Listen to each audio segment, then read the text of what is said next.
Welcome to the Deep Dive. Today, we're locked in on a franchise that is, and I don't think this is an exaggeration, standing at a genuine crossroads. Oh, absolutely. A single strategic choice that is going to define their entire immediate future. We are talking, of course, about the Toronto Maple Leafs. And this is so much more than just the usual pre-deadline chatter. We're talking about a core strategic problem for GM Brad Treliving. It's really a zero-sum game. Okay, so break that down. What's the choice? He has to decide whether he commits his, very finite resources to finally getting that top-tier defensive anchor they've needed for years, or if the pressure right now means he has to double down and just reinforce the offense. And that's our mission today. We're going to unpack the reports, the analysis, and really the unforgiving truth of what it takes to win. And we have to focus on the defense, on this incredibly difficult pursuit of that one key guy. Because that's the choice, right? That's the one that dictates who this team is going to be. Exactly. So where do we start? Well, you have to start where all the attention is, on the defense. And it feels like this has gone way past just, speculation. It's become this unified narrative, almost a full-blown obsession around one player. Rasmus Andersson. The Calgary Flames defenseman. What makes him the guy? He offers stability. That's the key. I mean, Andersson is so much more than just another defenseman. He is a legitimate, battle-tested blue liner. He chews up minutes. Massive minutes. All three zones. He can anchor a pairing, he kills penalties, he can run a power play, and he plays against the other team's best players. He is, the definition of certainty for a team that has very little of it on the back end. So when you look at that profile, that reliability, why is that kind of player so hard to find right now? I mean, why is the market so thin? It's a supply and demand crisis, really. Yeah. And it was amplified by a recent trade. We're talking about the Quinn Hughes deal. The earth-shattering Quinn Hughes trade to Minnesota. I mean, that deal moved a Norris-caliber talent, and it basically vacuumed one of the few truly high-end defensemen right out of the market. So it wasn't just one player changing team. No. Yeah. It completely recalibrated what defensive value even means across the league. It left the pool of elite top four guys, the kind you trust in the Game 7, as a desert. It's barren and unforgiving. And when supply shrinks like that, the value of a guy like Andersson just skyrockets. Yeah. Absolute skyrockets. He's not just good in this specific starved market. He's basically unique. And what we're hearing from the reporting, this isn't some recent desperate idea from Toronto. This has been a long-term goal. That's confirmed. Pierre LeBrun has reported on this. Treliving's interest goes way back, even to last year's deadline. He has always been targeting that specific hole in the roster. Which brings us to a really fascinating and maybe complicating factor here. The personal dimension. Exactly. Treliving and Andersson have a long history from their time in Calgary. Does that help the deal, or does it actually make Treliving more vulnerable? It's a huge wild card. I mean, on one hand, that familiarity is great. Treliving knows the player, the character, the durability. It speeds things up. But on the other hand, Calgary knows how badly he wants this specific player. They know it might even be personal for him. They can use that bond as leverage to squeeze out an extra first-round pick or a better prospect. that's the very definition of a seller's market, isn't it? The buyer's desperation becomes part of the price. That's it, exactly. Calgary holds all the high cards in this poker game. They're in no rush to move them, so they can just sit back and wait. Okay, so let's move past the the personal pool here and get into the nuts and bolts. The financial minefield. This seems almost impossible. It's their biggest constraint. The Leafs are, as everyone knows, notoriously cap-strapped. They are operating with margins so thin, sometimes less than $1 million in projected space. That inflexibility is their single biggest weakness. For someone listening who maybe doesn't track the CBA, what does cap-strapped really mean when you're trying to get a guy with a $4.5 million cap hit? It means you can't just do a simple trade. Picks and prospects for Andersson, it's not that clean. Treliving has to perform financial gymnastics. So he has to be a seller at the same time he's being a buyer. Precisely. He has to move salary out just to get the salary in. That probably means a roster player, maybe like a David Kampf, has to be moved in a separate deal just to make the money work. So the price isn't just what you send to Calgary. No. The price is also what you have to sacrifice, or you have to pay another team to take on a contract for you.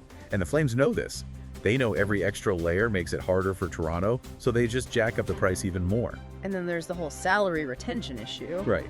Treliving will probably need Calgary to retain the maximum 50%. He might even need to get a third team involved to retain even more, which costs.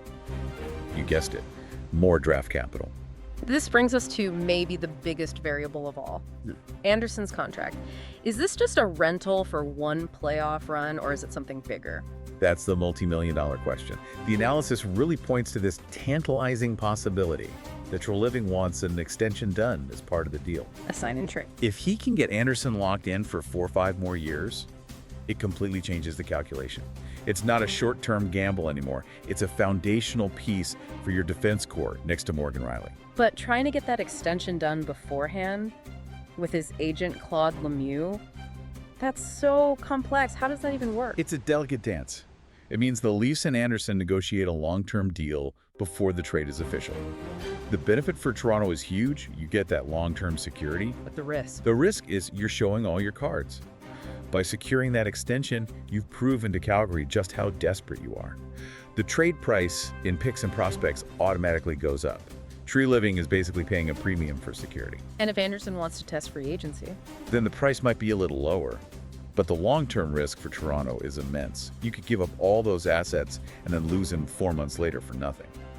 It really validates what Darren Dreger was saying, that Toronto just, quote, needs prices to come down. They do. They need more sellers to enter the market, to create some competition for Calgary.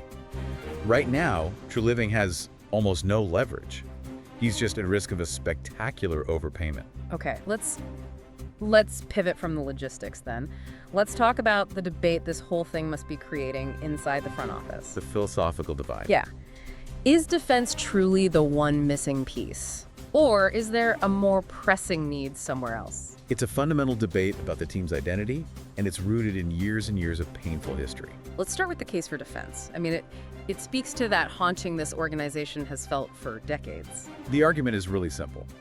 Every single playoff failure, every first-round exit, every heartbreaking collapse, they all share one common thread. Defensive vulnerability. Defensive and structural failure. Right. Every time. It's not that they couldn't score, it's that they couldn't shut the door when it mattered. They just crumbled under pressure from real championship-level teams. Exactly.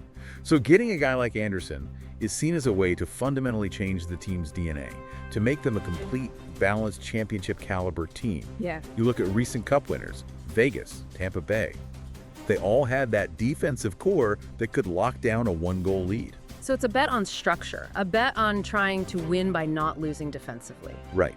But the counter-argument, the one for offense, that's powerful too. It forces them to look in the mirror and bet on who they really are. And who are they? An offensive juggernaut. So the question given us, what good is a solid defense if your star forwards go cold? The Leafs win by overwhelming teams with sheer firepower. So maybe the smarter play is to double down on that. Bet on your strengths. Bet on your strengths. Don't try to be something you're not. Maybe what you need is another top 6 winger or another playmaker to make that offense even more unstoppable. Refuse to water down your biggest asset. And we've seen a pretty clear signal recently about where management's immediate concern is. Oh, absolutely. The promotion of William Nylander to the first line with Austin Matthews, that is not just a simple line shuffle. No, it's a signal. It's a huge signal that they are desperately trying to unlock Matthews' full potential. They need to reignite that core. Because if Matthews isn't firing on all cylinders, then a defensive upgrade feels a bit pointless. Right. What's the point? They know that if they can't consistently score 3 or 4 goals a night, then paying a catastrophic price for a defenseman is a waste of those finite resources. Which brings us to the ultimate agonizing tension. You can't do both. Not with the cap situation. The resources are just too limited. Every decision has a massive opportunity cost. And this is where the pressure really comes in. His choice sends an immediate, clear message about what kind of team he's trying to build. Is defensive structure the final piece? Or do the Leafs have to live and die by their scoring? And the weight of this, it's not just for this season. You can feel that window of opportunity with Matthews, Marner, and Nylander. It's closing. If it's not already creaking shut, the pressure is just immense. It's suffocating. It's inescapable. So what are the two paths? It's a test of courage, really. Does he have the nerve to pull the trigger and pay that huge price for Andersson, betting that he's the one thing they're missing? Or does he decide the price is just too high, pivot, and invest in making that offense even more dominant? And for you listening, this isn't just about a hockey trade. It's a case study in management under extreme duress. This is a desperate quest for completeness, for an identity. The next few weeks are a crucible for them. It's a point of no return. The ghosts of all those past failures are pressing down, forcing their hand. So when that moment of truth finally arrives, and that impossible choice has to be made, will their decision reflect the courage of their convictions? Oh. Or will hesitation and the fear of paying too much condemn them to another year of what-ifs and almosts? We're going to see if they bet on fire or if they finally bet on the fortress. Thank you for joining us on this deep dive. We'll see you next time.